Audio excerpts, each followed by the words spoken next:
Hello everyone, today I'm here to do my March wrap-up. I read 8 books, I think, in March. Sorry, my brain's a little bit foggy right now. As always, I'm going to start out from my least favorite book I read this month, working up to my favorite read. Also, I pretty much reviewed every single book I read this month, whether they be a individual review or a mashup review. There are a lot of mashup reviews, so I will leave all the reviews down below, as well as some cards up top when I start talking about the book, so just so you know. Without further ado, let's get into the wrap-up, because 8 books, I have a lot to say about all of them, really. So my least favorite read of this month, honestly, was Everlist by Sarah Holland. I gave this book a 3 out of 5. Doesn't mean I hate it, but it doesn't mean I love it either. It falls kind of in the middle for me, like just a standard average book in my opinion. This one is on a master review, like I said, I'll leave that down below. It's the first book in a YA fantasy series. I don't know how many books it's going to be, and it's pretty much the notion of time gets extracted from your blood and it's bound to iron, and that's how people like live. Like you have to pay your rent with like time each month, and you can run out of time and die. Follow this main character named Jules, who goes to this really rich estate that steals time, and she's just trying to help out, and she learns more about politics and things like that. It had a really good premise. I say time and time again, this is exactly like the movie In Time with Justin Timberlake that came out years and years ago, only I think in that book it's like a futuristic sci-fi setting. This one's kind of like a different fantastical world setting, but with that movie as well as this book, I didn't like either of them. I felt like the premise was good. Like I said, it was a very strong premise, a very interesting one, but I felt like it kind of just fell flat. The characters weren't that amazing. The plot got very confusing, and overall, I just was kind of underwhelmed with this book. So I gave it a 3 out of 5. I'd say check it out if you're really invested into fantasy series, YA ones, but other than that, I can't say for sure to like really read it. The next book I want to talk about is Not That I Could Tell by Jessica Strasser. I always have a hard time saying this name. This is a adult mystery thriller women's fiction book. I really don't know what to categorize this book. This is very similar to the book Big Little Lies by Elaine Moriarty, so if you really enjoy that book, perhaps check this one out. It kind of has the same premise where we have this group of women that live in this neighborhood, and they go out to a fire pit one night and just kind of drink and just talk, and then the next morning one of them disappears with her twin children, and all the other neighborhood women are trying to figure out where she's gone, what's going on. There's a murder mystery investigation, and just like Big Little Lies, the murder mystery aspect kind of takes a back seat to the whole plot in this book. Overall, I liked it. It was a quick, fast read, but it wasn't super engaging. The characters were very interesting to read about, but the plot overall is one that I've read kind of time and time again. I sometimes feel like with women's fiction or kind of thriller, it's kind of the same generic plot over and over again. I did enjoy, like I said, the characters in this book, but nothing super memorable. So, I mean, this wasn't a mystery thriller, so I don't know if it is classified that on Goodreads, but I'd say this is more like just a general fiction or women's fiction, whatever you want to call it. I gave it a 3.5 out of 5. I still enjoyed it. It just wasn't like the best. I was expecting a little bit more from it. The book I'm talking about is The Immortalist by Chloe Benjamin. I gave this book still so hard, a 3.5, 3.75.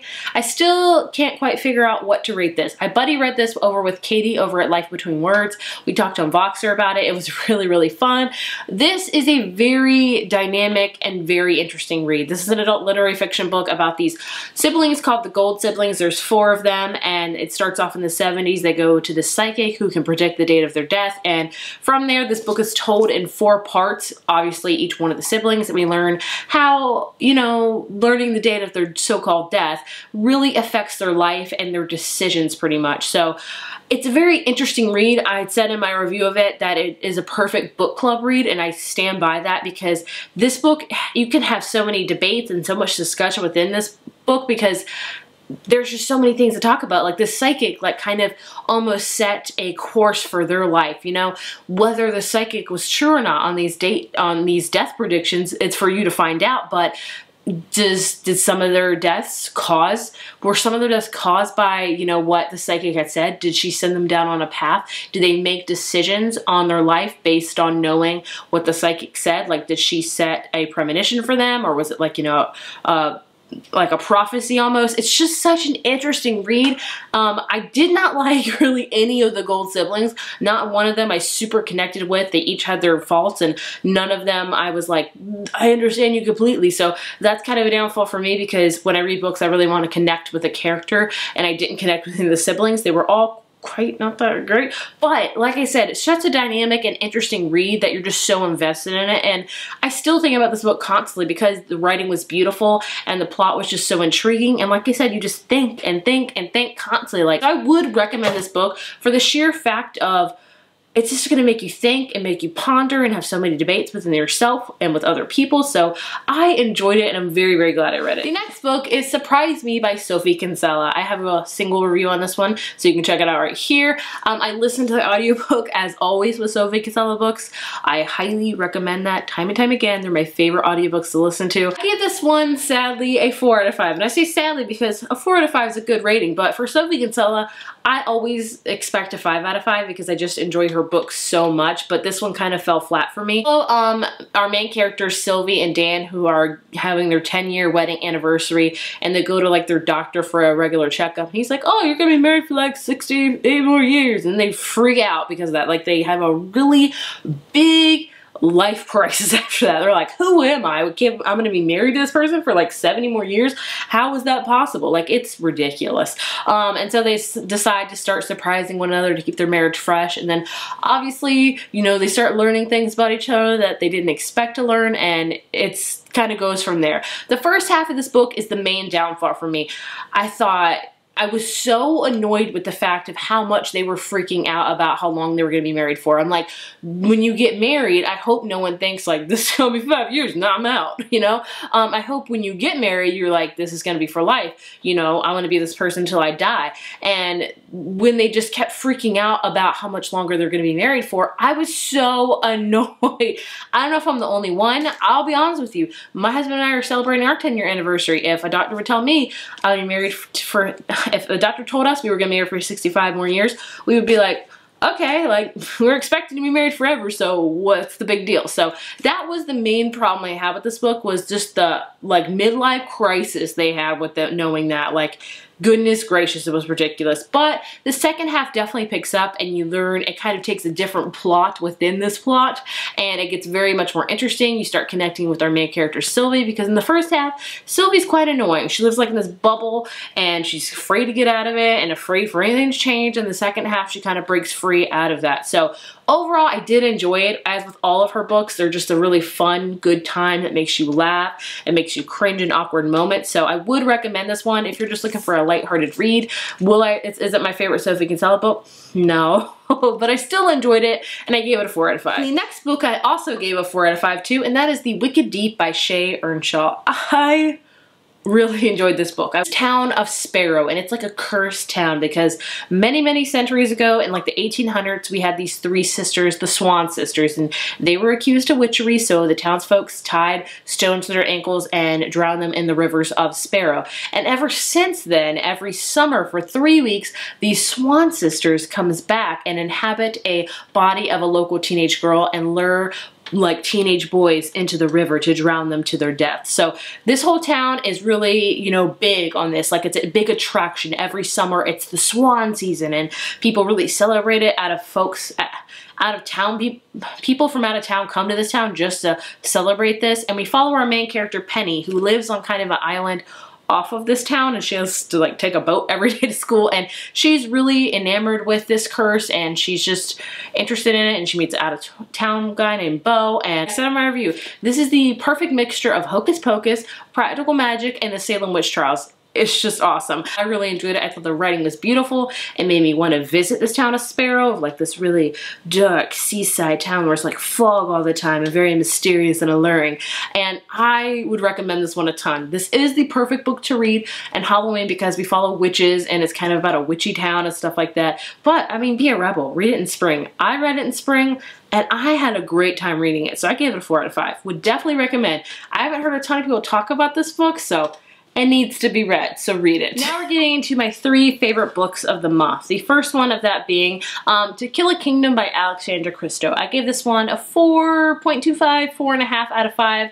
This is a dark retelling of The Little Mermaid. We have our main character Lyra, who is a princess, and her mom is the Sea Queen, and she is a siren. So every year for like her birthday, she goes out to like the shore and scoops a human up and lures him into the water by singing, and she's steals his heart out right from his chest and drowns him, and that's what she does. So we also have a prince, obviously, Elaine, who is actually a siren hunter. He hates them, he wants to kill all of them, and what happens is Lyra actually kills a mermaid that she's not supposed to kill, and her mom decides to punish her by putting her in a human body. In order to become a siren again, she must capture Prince Elaine's heart and stuff like that. So she becomes a human, these two meet, and it's like kind of like a siren and a siren hunter falling in love. I really enjoyed it. I have said that mermaid siren books are kind of like my book kryptonite. There hasn't been one that I've read that I loved. I really enjoyed this one. I loved that it was very dark, not like super dark. I would have actually preferred it to be a little bit darker and grittier, but I really loved how bloodthirsty all of these sirens were. Like, they just wanted all the hearts, they wanted to kill like all the people, and I really enjoyed that. And Lyra was no exception. She was just as bloodthirsty, if not more than them.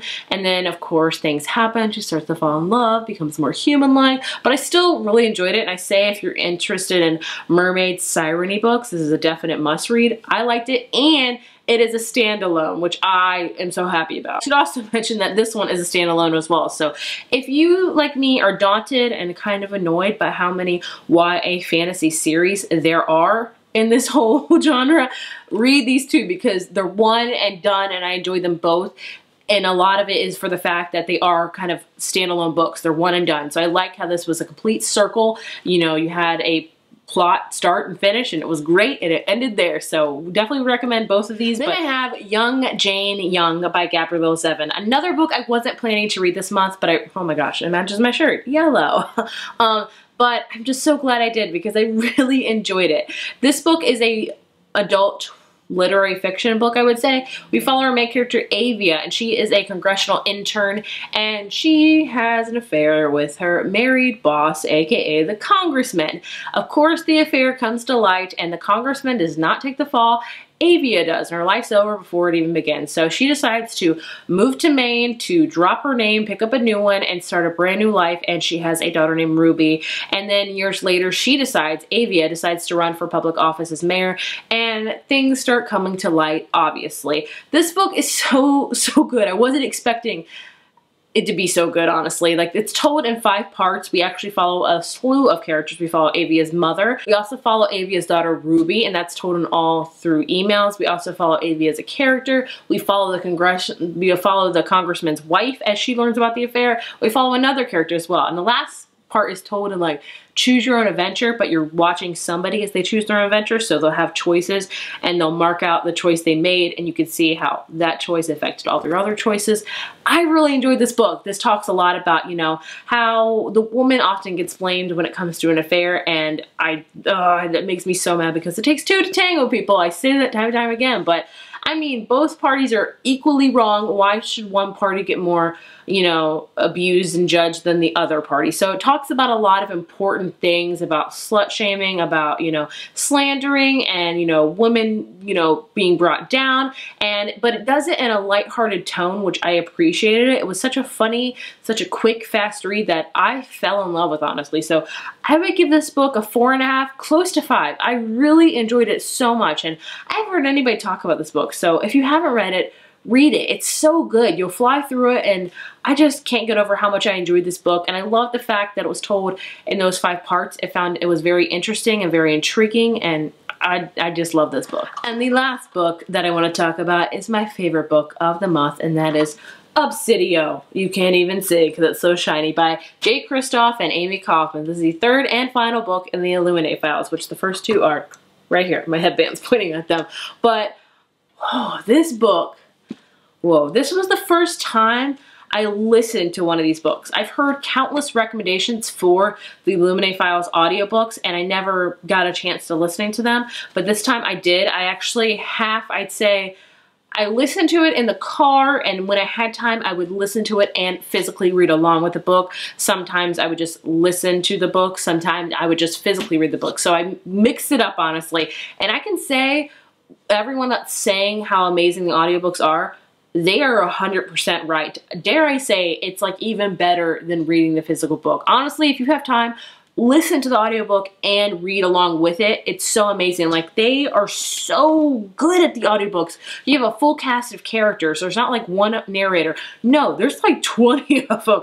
And it's just so amazing. So I'll talk about that more in a second. But if you haven't heard of the Illuminated Files, it is a mixed media format book. It's told in all emails, dossiers, IMs, like surveillance cameras and things like that. And in the first book, Illuminate, because I can't tell you about this one, obviously, we're on this planet called Carenza, and this big attack happens, and we follow two characters as they flee the planet. They both end up on different ships, and one ship is being chased by another one. It's like this big space battle. That's all I can say about it, but they're just so amazing. I know the size of them may daunt you because they're huge, but the fact that they're in mixed media format makes it go by so quickly. So, like I said, listen to the audiobooks. I'll give you an example. For the IM thing they have, they will actually, you know, have the different narrators say the IMs. They also, one of my favorite parts of this whole book, this is when an epic battle's happening. As you can see, there's a whole bunch of text there. And you hear all these different narrators like, incoming, incoming, a hit. And it's like you're literally watching a movie, but you're listening to it. The audiobook is just so immersive.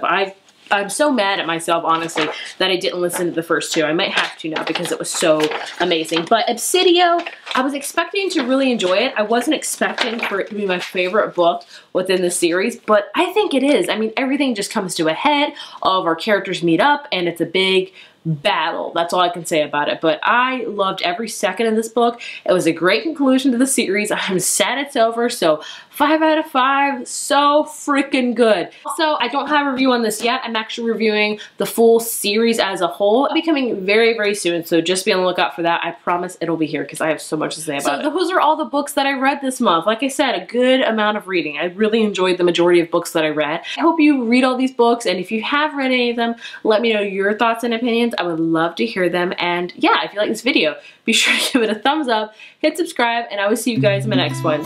Bye.